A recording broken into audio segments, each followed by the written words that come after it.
بسم اللہ الرحمن الرحیم۔ السلام علیکم۔ نواز نبوی صلی اللہ علیہ وسلم میں صحیح حدیث کی روشنی میں ویڈیو نمبر 11 کے ساتھ آپ دوستوں کی خدمت میں حاضر ہیں۔ دوستو، آج رفع حاجت کے مسائل بیان کریں گے کہ اللہ کے نبی نے کن چیزوں سے منع کیا ہے اور کن چیزوں کو کرنے کا حکم دیا ہے۔ تو اس کے سلسلے میں پہلی حدیث آپ دوستوں کی خدمت میں پیش کرتے ہیں۔ نبی کریم صلی اللہ علیہ وسلم نے فرمایا، جب تم قضائے حاجت کے لیے آؤ تو قبلے کی طرف منہ کر کے نہ بیٹھو۔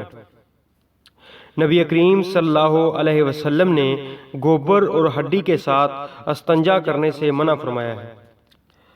نبی کریم صلی اللہ علیہ وسلم نے فرمایا، لعنت کا سبب بننے والے دو کاموں سے بچو۔ صحابہ کرام رضی اللہ عنہ نے پوچھا، وہ کیا ہیں؟ آپ نے فرمایا، لوگوں کے راستے میں اور ان کے سائے کی جگہوں میں رفع حاجت کرنا۔ نبی کریم صلی اللہ علیہ وسلم نے دائیں ہاتھ سے استنجا کرنے سے منع فرمایا۔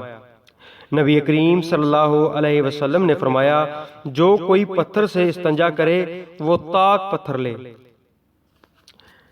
نبی کریم صلی اللہ علیہ وسلم نے 3 ڈھیلوں سے استنجا کرنے کا حکم دیا۔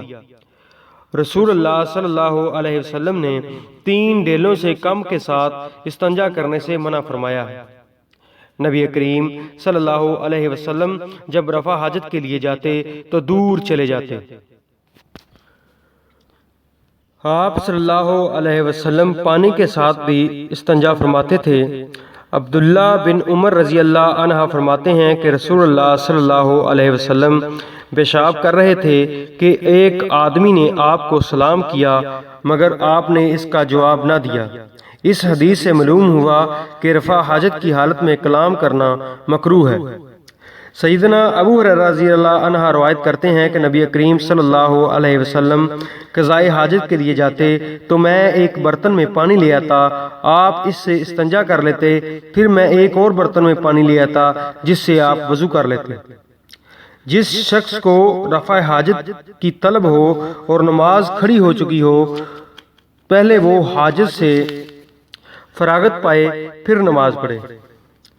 نبی کریم صلی اللہ علیہ وسلم نے فرمایا، جب کھانا حاضر ہو یا پخانہ و پیشاب کی حاجت شدید ہو تو نماز نہیں ہوتی۔ بول و براز کے دباؤ کی حالت میں انسان اگر نماز پڑھے گا تو نماز میں خشوع خضوع اور اطمینان حاصل نہ ہوگا، اس لیے نبی کریم صلی اللہ علیہ وسلم نے ان سے فراغت حاصل کرنے کو مقدم فرمایا ہے۔